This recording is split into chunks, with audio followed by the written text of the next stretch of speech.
Oke, berangkat dari kasus yang dialami Wanda Hamidah, kemudian banyak bermunculan ya keluhan-keluhan validasi klaim dari pihak asuransi, dari pihak nasabah maksud kami, terutama jika jumlah dana yang dikeluarkan cukup besar nih. Lantas bagaimana konsumen harus teliti dalam memilih asuransi? Bergabung bersama kami ada Irfan Raharjo, pengamat asuransi. Pak Irfan, selamat malam. Selamat malam pemirsa sekalian, selamat malam Mbak Puspa, salam sehat selalu. Oke, Pak Irfan, kita berbicara soal asuransi kesehatan ya.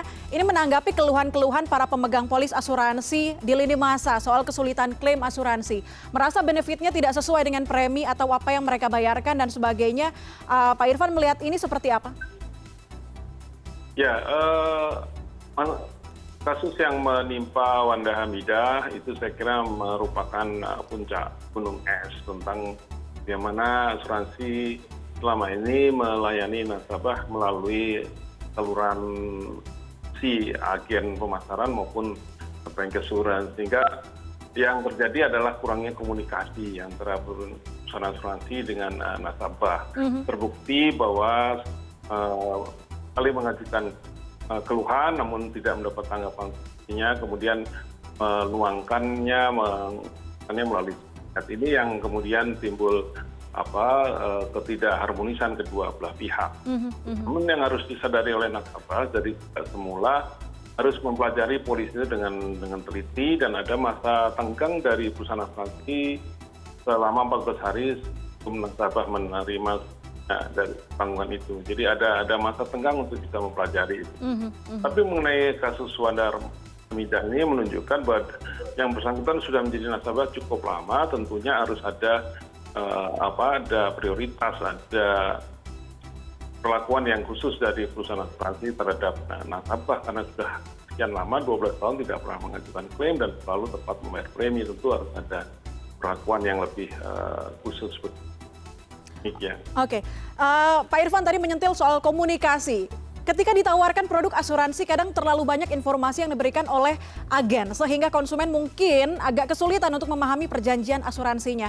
Bagaimana seharusnya komunikasi antara agen dan juga nasabah agar keduanya bisa saling paham nih, antara kebutuhan, kemudian manfaat, termasuk juga resikonya? Ya, karena yang kita bicarakan adalah soal asuransi kesehatan. Asuransi kesehatan itu ada dua jenis, yaitu di mana nasabah datang ke rumah sakit kemudian menandatangani saja demikian, kemudian tidak perlu membayar lebih dulu yang disebut kapitasi. Yang kedua adalah dengan sistem reimbursement, anggota membayar lebih dulu baru kemudian menagihkannya kepada perusahaan asuransi. Nah, dalam soal ini agen seharusnya menjelaskan tentang dua sistem itu, sekaligus juga menjelaskan tentang batas-batas setiap kali mengalami gangguan kesehatan dan juga batas tahunan. Karena di dalam asuransi kesehatan itu ada dua jenis limit. Pertama adalah limit sakit setiap kali mengalami gangguan kesehatan, dan limit tahunan. Itu yang perlu dijelaskan secara detail oleh agen kepada nasabah. Demikian. Oke. Banyak yang kalau saya lihat di lini masa begitu, banyak yang merasa ini kan produk asuransi jangka panjang, kemudian terlalu berat ke depannya untuk membayar premi ini. Berapa sebetulnya anggaran ideal Pak Irfan untuk membayar premi ketika konsumen memutuskan menggunakan asuransi? Dari pengeluarannya, dari pendapatannya maksud saya. Secara umum tabungan ataupun asuransi itu secara total tidak lebih dari 30% dari pendapatan bulanan, pendapatan tetapnya begitu. 30% itu sudah mencakup kebutuhan untuk cicilan, untuk asuransi dan berbagai keperluan lain begitu. Lebihnya adalah untuk biaya rutin lainnya. Tapi kembali tergantung juga kebutuhan dari nasabah itu. Kalau dia membutuhkan produk proteksi seperti halnya kesehatan, kematian, kecelakaan, itu tentu berbeda halnya kalau dia ingin menginvestasikan atau produk investasinya untuk kebutuhan hari tua, kebutuhan untuk mensekolahkan anak dan sebagainya. Jadi harus bedakan kebutuhan proteksi dengan kebutuhan investasi begitu. Oke, Pak Irfan, yang perlu digarisbawahi asuransi ini adalah produk pertanggungan ya, bukan produk tabungan, benar? Ya, itu yang seringkali kurang dijelaskan atau bahkan agen itu sering mengidentikan atau menyamakan tabungan dengan asuransi. Asuransi itu sama sekali bukan tabungan dan tabungan juga bukan asuransi. Karena tabungan itu setiap saat diambil, ya, yang ada di itu yang disebut current account begitu. Tapi kalau asuransi tidak bisa diambil, dia bahkan hanya itu kalau orang mengalami musibah seperti kecelakaan, mematikan begitu. Asuransi bukan, asuransi bukan investasi. Asuransi itu sepenuhnya adalah produk resiko. Kalau itu kemudian ada produk yang dikaitkan dengan investasi, itu yang kemudian menimbulkan masalah karena nasabah pada umumnya beranggapan bahwa investasi itu akan terus-menerus meningkat, padahal ada kemungkinan itu juga bisa menurun. Itu yang kurang dijelaskan oleh nasabah. Oke, kalau ini adalah produk pertanggungan, kemudian apakah bisa, ini secara bisnis, apakah asuransi bisa digunakan untuk mencari keuntungan oleh kedua belah pihak? Pak Irfan? Prinsipnya asuransi itu tidak boleh mengambil keuntungan ya, kalau itu merupakan produk yang bersifat proteksi. Namun ada kalanya nasabah menganggap bahwa asuransi itu juga bisa dijadikan sarana investasi ya, yang oleh kemudian kita sebagai unit link atau produk yang dikaitkan dengan investasi. Nah di sini timbul masalah karena produk asuransi dikaitkan dengan investasi itu tidak selalu bergerak dengan proyeksi positif atau ya ada kalanya dia menurun. Ini yang kurang disadari oleh masyarakat, terutama karena pada umumnya literasi keuangan kita rendah, terutama juga literasi terhadap produk asuransi.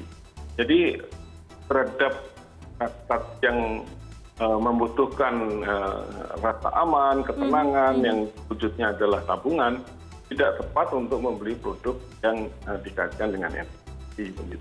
Produk yang dengan investasi itu lebih tepat. Oke, prinsipnya tidak. Masyarakat yang sudah lebih paham begitu tentang investasi. Oke, kalau proteksi prinsipnya tidak boleh mengambil keuntungan. Tapi kalau kita lihat di lini masa ternyata banyak sekali karena kasus WH ini begitu. Ada yang mengatakan bahwa agennya justru mengambil keuntungan dari setiap premi yang diberikan setiap bulannya. Pak Irfan melihat ini seperti apa? Ya, agen itu mendapatkan remunerasi, mendapatkan insentif dari premi yang dibayarkan oleh nasabah dalam bentuk komisi. Istilahnya bukan keuntungan, tapi dia tidak menjelaskan yang sebenarnya kepada nasabah karena mereka ditarget untuk mendapatkan nasabah dan dengan mereka peroleh itu mereka mendapatkan komisi. Jadi untuk mengejar komisi sebagai pendapatan mereka seringkali mengambil penjelasan yang sebenarnya, yang kita sering sebut sebagai mis-selling begitu. Bukan saja mis-selling yang terjadi, bahkan misconduct, artinya tidak menggunakan cara-cara yang wajar, bahkan lebih cenderung mengecoh atau memanfaatkan ketidaktahuan nasabah begitu.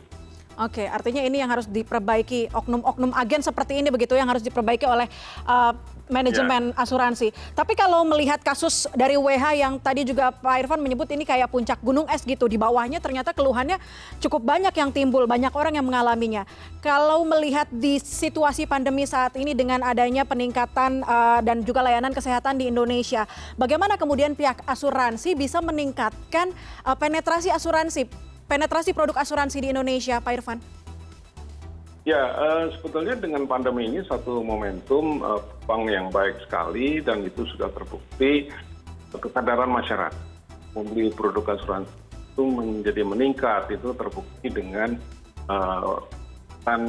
penjualan asuransi di kuartal 1 dan kuartal 2 ini dan itu tercermin dengan semakin banyaknya unit link yang dibeli oleh masyarakat. Tapi harus kita bedakan, produk unit link yang dibeli itu umumnya berasal dari golongan menengah ke atas yang oleh karena pandemi ini tidak bisa membelajar uangnya, simpanannya besar, buktikan dengan laporan LPS, jumlah simpanan di golongan menengah atas semakin besar, sehingga mereka mengalihkannya ke produk asuransi. Tapi di lapis bawah mereka membutuhkan uang tunai. Sekalipun ada kesadaran, tapi mereka hanya bisa membeli produk yang punya proteksi. Nah ini yang menjadi masalah. Tapi secara keseluruhan ada peningkatan. Itu. Oke, artinya tadi seperti yang Pak Irfan bilang, ada 14 hari bagi konsumen untuk mempelajari, jadi harus teliti, harus cermat bagaimana perjanjian asuransi tersebut, dan kalau berbicara soal pemenuhan hak dan juga kewajiban antara pihak penanggung dan juga tertanggung, artinya pihak asuransi dan juga konsumen atau nasabah, ini ada undang-undangnya yang menjaga begitu ya, jadi setiap geliat apapun yang dilakukan di bawah undang-undang asuransi ini, dilindungi dengan hukum begitu Pak Irfan. Pak Irfan Raharjo, terima kasih banyak sudah bergabung bersama kami. Baik. Baik, terima kasih. Salam sehat, selamat malam. Selamat sehat.